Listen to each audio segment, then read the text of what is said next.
ఏదండి? అది ఎవరికి మాట్లాడన్నది? తెలంగాణ ప్రజలను ఉద్దేశించి కాదు కదా. తెలంగాణ 100% భూమిపుత్రులు జాగిరే కదా. దాన్ని ఎవడు కాదన్నారు? నేను అది కాదన్నా, నన్ను అడుగు పెట్టనివ్వనన్నారు. తెలంగాణ భారతదేశంలో అంతర్భాగం కదా. నువ్వు రాకూడదు, ఇక్కడ హాస్పిటల్ ఆపరేషన్ చేయించుకుంటూ ఒక్కళ్ళు మాట్లాడచ్చు, 10 మంది మాట్లాడచ్చు. కానీ గద్దర్ గారు ఎప్పుడు ఇలా మాట్లాడలేదు. మా అజయ్ కుమార్ గద్దర్ గారి శిష్యులే కదా. ఆయన ఉస్మానియాలో చదువుకున్న వ్యక్తే కదా.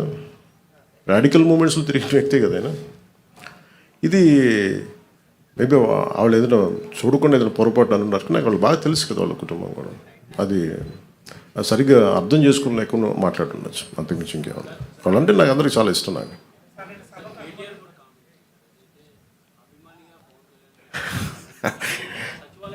కేటీఆర్ గారు నాకు చాలా మంచి బ్రదర్ కైండ్ రిలేషన్షిప్. మా ఇద్దరికి అనేక సందర్భాల్లో కలిసాం. మా ఇద్దరికి చాలా పరస్పర ఇష్టాలు ఉన్నాయి. పాలసీల్లో ఒక మాట అటు ఉంటుంది ఇటు ఉంటుంది. కానీ ఆయన ఏమన్నారు నేను చూడలేదు.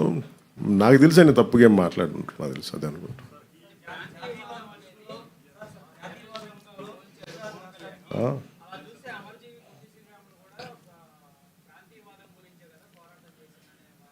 అంటే మనం ప్రత్యేక రాష్ట్రం కోరుకోవటం వేరు, ప్రత్యేక రాష్ట్రం కోరుకోవటం వేరు.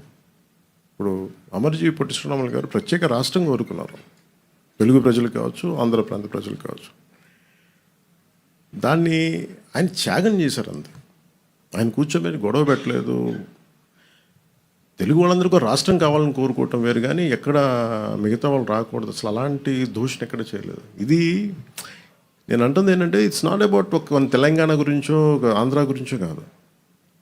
మీరు వెళ్ళే కొద్దీ విభజించుకుంటా వెళ్ళిపోతే, ఈ విభజన ఒక భూమికి మీరు సరిహద్దు వేయగలరు, కానీ మనసుల్లో వేసే ఈ విభజన, ఈ వేర్పాటు చాలా కనిపించవు, చాలా లోతుకి వెళ్ళిపోతాయి. భవిష్యత్తులో మనం